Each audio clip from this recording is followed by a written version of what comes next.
Morning, everyone. Today's video is going to be about a friend of mine's 73 Corvette. His name was Bob, and he passed away recently. And his wife is looking to sell his Corvette. We've already sold his Camaro. He had a 98 Camaro. We were able to get it sold.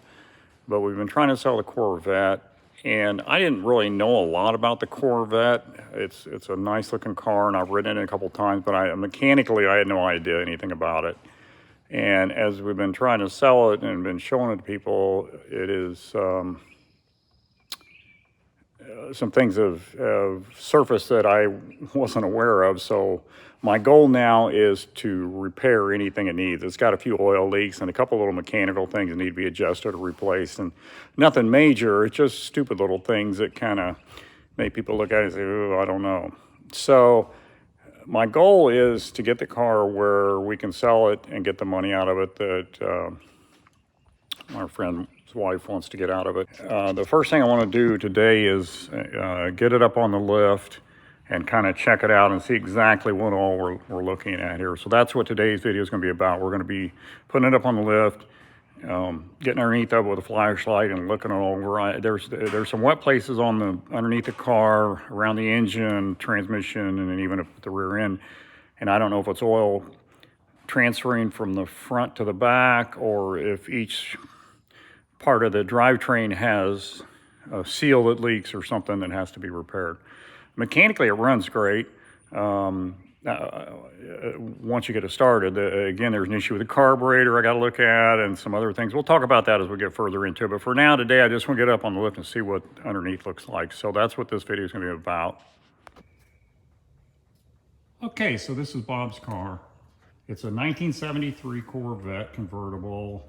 It is called metallic yellow, I believe is the name of the color or the paint. And it's got a really nice paint job on it. And every time I look at it, you see little things. And overall, the paint looks great. There was two places in the paint, and one place I didn't notice until just a couple days ago. But here, let's see if I can get this, where it will show up. Right here, you can kind of see it. There's a little chip in it in the clear coat, it looks like. And that's really the only flaw I could find on it originally when I walked around it. But when I was looking at this the other day, I noticed that. And I never noticed that before, but it's been touched up. So I don't know if I can get that. Let me try zooming away and zoom in on it. There you go. You can kind of see it there. I never noticed that. I looked at this car 100 times. I never noticed that until Saturday, actually. Today's Tuesday? Yeah, Tuesday.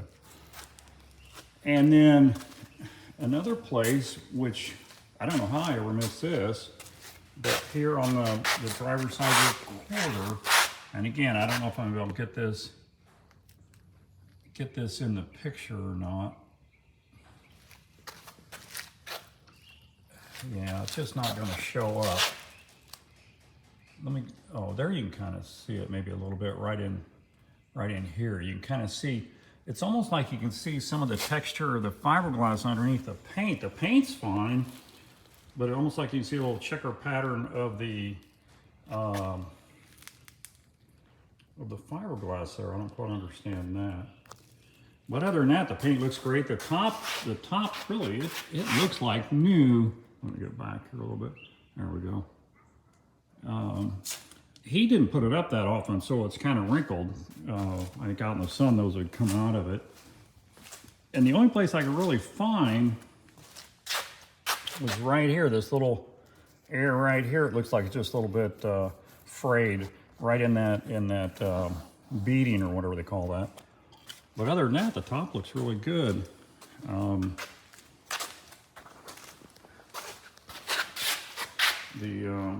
The wheels look really good. And the interior, I'm guessing it's probably pretty much original.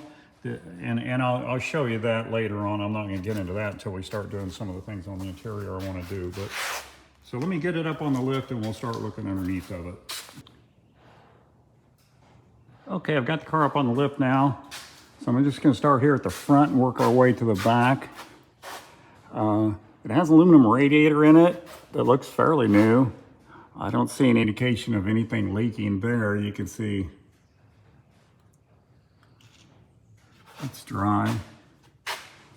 So the next thing I want to hit is the steering. And I know it's leaking. You can see how wet that is. Excuse me. It looks like it's mainly the valve body is leaking. The piston or the cylinder doesn't look that bad. But I took the one off my car and put Borgeson steering on it. And the one I took off was in really good shape, so I think I'm going to swap mine out and put it on here and take care of this leaking problem. Mine would look just a little bit wet like this, but it never really dripped on the ground, so I don't think it's in too bad a shape. It's definitely better than this one. So that's one project we have to do. And then looking at the pan, the front timing cover seal looks good. I don't see any indication that that's leaking. The gasket itself, the pan gasket itself, looks really dry until you get towards the back. But the way it looks to me like, and it's kind of hard to see on this side, but you can see up in that corner, the pan gasket's still dry up there. There's no indication that the rear seal is leaking. And on this side, you can see, get up in there. It looks really dry around the pan, but if you look up on the block and up on the head, it's definitely indication that the valve cover gasket is leaking. And it looks like this one on this side leaking really bad. So I think that's where the majority of the oil is coming from as far as the engine. Now, when you get back to the transmission, again, I don't see any indication that the front seal is leaking in the transmission, but the gasket, it's got the old cork gasket on. You can see how soggy it looks all along here. So I'm thinking that pan gasket is bad. I hate cork gaskets. I know that's was the thing at one time, but I think rubber's the way to go when you can get them. So I think that's an issue with the transmission. If you look back here at the tail shaft on the transmission, it's very dry, okay? So that's good. So it looks like, so far, it looks like probably the valve cover gaskets and the transmission pan gasket is bad. And then, of course, the steering. And then going back further, you can see back here, you can see how wet this looks back here. But a lot of this, I think, is coming past and hitting here because it doesn't look as wet up there. But it does look questionable. You can see the flange there behind you, the drive shaft yoke. It looks kind of wet. And then up, yeah, you can see up on the body, you can see where that was slinging oil out. So that seal is definitely leaking. Again, that's a pretty simple fix. So you can see there's a little bit of oil back here, but that's just from coming from up front. So I had to clean all this oil off and get a pan gasket, get valve cover gaskets, which I think I have a set. I'll have to see. And change all those and see what that does. I think that'll take care of our oil leaks. Okay, and that should be, oh, one other thing over here. And like I said, I never looked into this car before, so I didn't know any of this. But on this one side, it looks like at some point, maybe they were towing this car or hauling this car and hooked a hook in here, and the hook pulled through and ripped this out right here. Excuse me, I'm losing my voice. So I have to, I'm gonna take and, dang. I'm gonna have to take and straighten this back out and then grind out where it's ripped and then weld that back again and re-weld it. This really, as far as structurally, it's not gonna make any difference. You can leave it like this. It's not gonna make a bit of difference in the strength of this frame.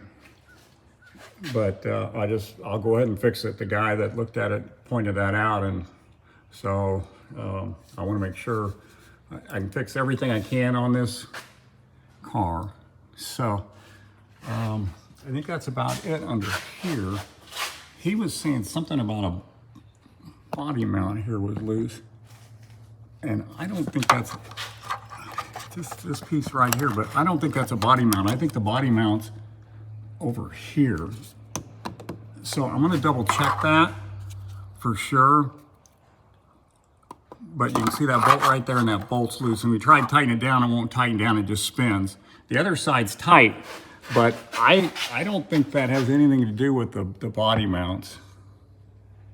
Yeah, I'm almost positive of that now after looking at it. So that's what we're going to have to do under the car. So that's going to be the first project on it.